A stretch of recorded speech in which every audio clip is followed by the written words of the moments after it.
또 예수께서 제사장이 되신 것은 맹세 없이 된 것이 아니니 그들은 맹세 없이 제사장이 되었으되 오직 예수는 자기에게 말씀하신 이로 말미암아 맹세로 되신 것이라. 주께서 맹세하시고 뉘우치지 아니하시리니 내가 영원히 제사장이라 하셨도다. 이와 같이 예수는 더 좋은 언약의 보증이 되셨느니라. 제사장 된 그들의 수요가 많은 것은 죽음으로 말미암아 항상 잊지 못함이로되 예수는 영원히 계심으로 그 제사장 직분도 갈리지 아니하느니라. 그러므로 자기를 힘입어 하나님께 나아가는 자들을 온전히 구원하실 수 있으니 이는 그가 항상 살아계셔서 그들을 위하여 간구하심이라.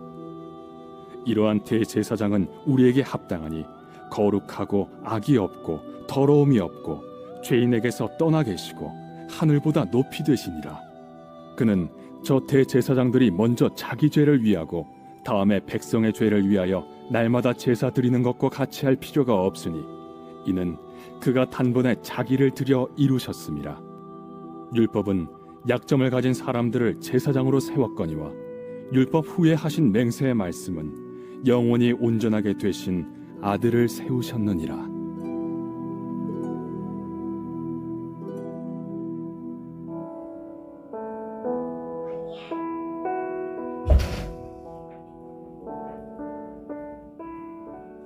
수많은 정보들이 쏟아지는 이 시대에 우리가 반드시 알아야 되는 것은 예수 그리스도에 관한 온전한 지식입니다. 우리가 예수님을 온전히 알 때 그 어떤 상황과 환경 가운데서도 흔들리거나 낙심하지 않고 이 믿음의 길을 끝까지 걸어갈 수 있기 때문에 그렇습니다. 레위 계통의 제사장들은 맹세 없이 율법의 규정을 따라서 제사장이 되었죠. 인간 제사장들은 그러니까 맹세해도 지킬 수 없었고 지키지도 않은 것이죠. 결국 이들은 스스로 율법 위에 자리를 잡고서는 이 영원한 제사장이신 예수님을 심판하기까지 이르게 됩니다. 그러나 그들은 그 무엇도 지킬 수도 없고 온전하게 할 수도 없는 존재들이었죠. 반면에 예수님은 자기에게 말씀하신 이로 말미암아 이 후회 없는 맹세를 따르는 이 영원한 제사장이 되셨다고 합니다. 그리고 온 세상을 구원하시는 이 새 언약, 더 좋은 언약의 보증이 되신 거죠. 그렇게 이제 예수님을 믿는 사람들은 이 더 좋은 무언가를 찾기 위해서 헤매거나 불안해할 필요가 없는 거죠.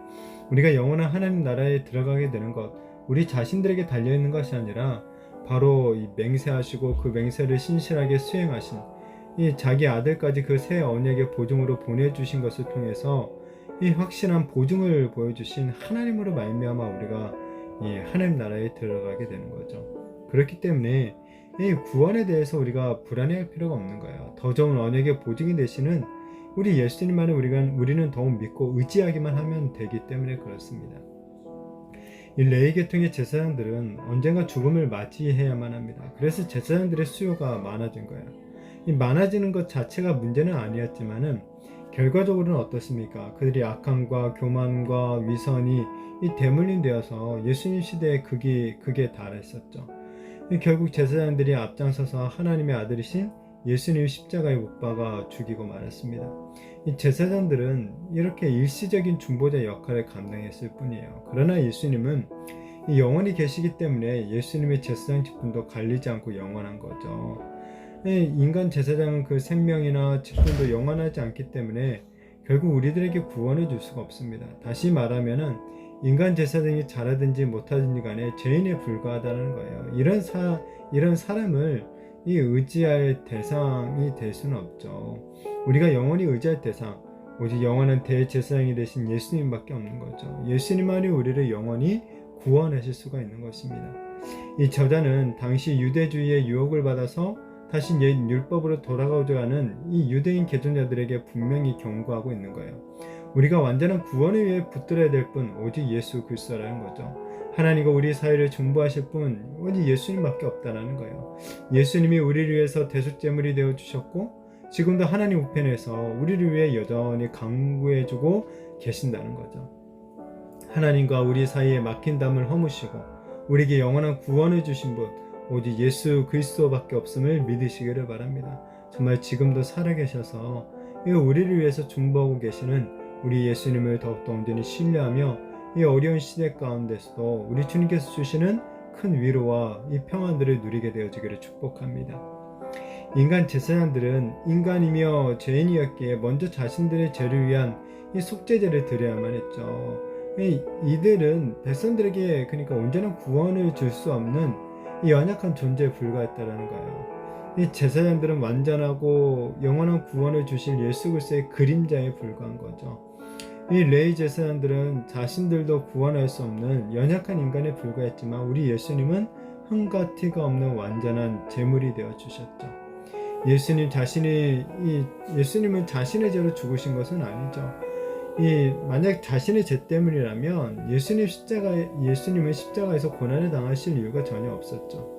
예수님께서 자신을 들여 이 십자가의 제물이 되신 것, 바로 우리 백성들의 죄를 속죄하기 위한 것이었죠. 번거로운 짐승 제사는 이제 이런 예수님의 그 대속으로 말미암아 끝이 나게 된 거예요. 이제 영원한 대제사장이 오셨고 율법의 그림자는 그 역할을 다한 거죠. 그런데도 그런 무익한 율법의 어떤 제사로 다시 돌아간다는 것, 말이 되지 않는다는 것을 얘기하고 있죠. 그것은 복음의 능력을 진정으로 알지 못하는 태도라는 거예요. 하나님은 이 율법을 통해 영원한 대제사장을 예고하셨고 이제 하나님이 세우신 영원한 대제사장이 우리에게 계시는 줄로 믿습니다.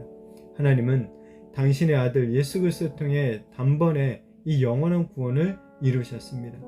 우리는 하나님의 아들 예수 그리스도를 통해 이 영원한 생명을 얻었고 하나님의 풍성한 은혜를 또한 누리게 되었습니다. 따라서 이런 이 복음 위에의 헛된 교훈에 더 이상 우리가 현혹되지 않도록 주의해야 하는 거죠. 정말 오직 예수님의 그 희생만이 정말 예수님만이 우리의 구원에 있어서 완전하고 최종적이다라는 것을 믿으시기를 바랍니다.